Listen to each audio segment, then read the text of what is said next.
If you head 13,000 kilometres southeast from mainland France, you'll reach the Kerguelen Archipelago.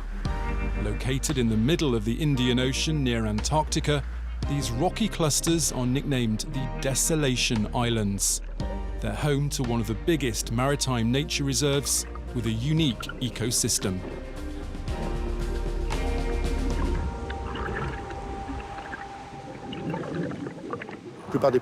Most of the landscapes you find elsewhere have been shaped and changed by mankind.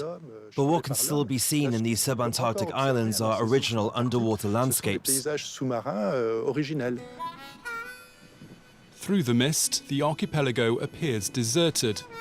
But since 1950, there's been a research station here called Porto Francais.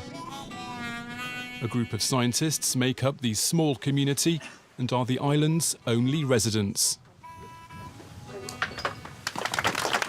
Thanks to their hard work, the archipelago has been listed as a UNESCO World Heritage Site since 2019, and everyone takes pride in the achievement. You wanted to be in front of the plaque as well? Yes, we were all involved in getting this award from UNESCO. Where are you off to? We're going diving. Ah, you're going for a dive. That's right. It's a nice day today. For the divers it is. You have to make the most of the nice weather. Well, it's always unpredictable here. In Porto Francais, almost 10,000 elephant seals spend their day basking in the sun. They're the island's main animal community.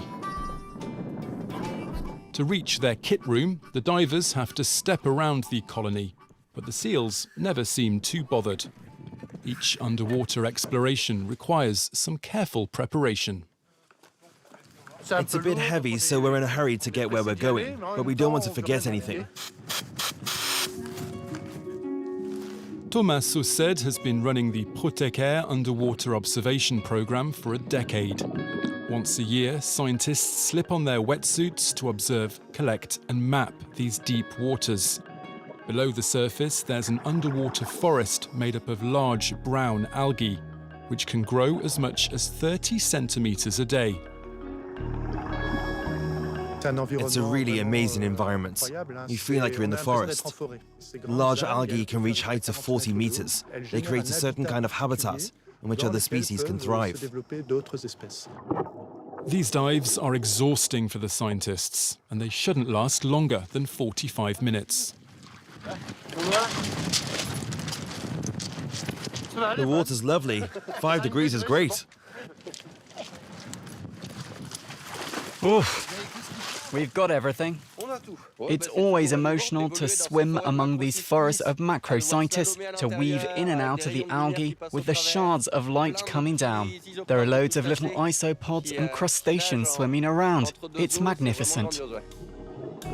The whole area is vast. Covering nearly 400,000 square kilometres, this natural habitat is teeming with rare fish. Hundreds, perhaps even thousands of organisms have yet to be logged. It's a unique place. Anemones and sea sponges of all kinds live here, and nowhere else in the world. They're known as environmental sentinels.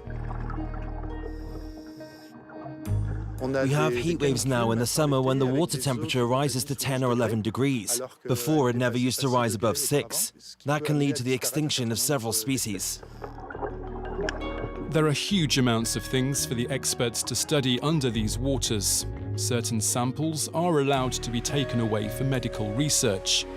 Back in the laboratory, the algae is dissected and its roots often reveal hidden gems.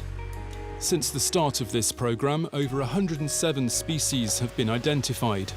Armed with tweezers, the scientists carefully pick away samples from this thriving ecosystem. It's a refuge for tiny worms, which are invisible to the naked eye, but helpful to researchers. We've already got a fair few. That's good. Yeah, it's good, it's great. These are the best. These tiny ones are rich in antibiotics. Hopefully on these creatures we have a good collection of molecules that will be potentially of interest to humans.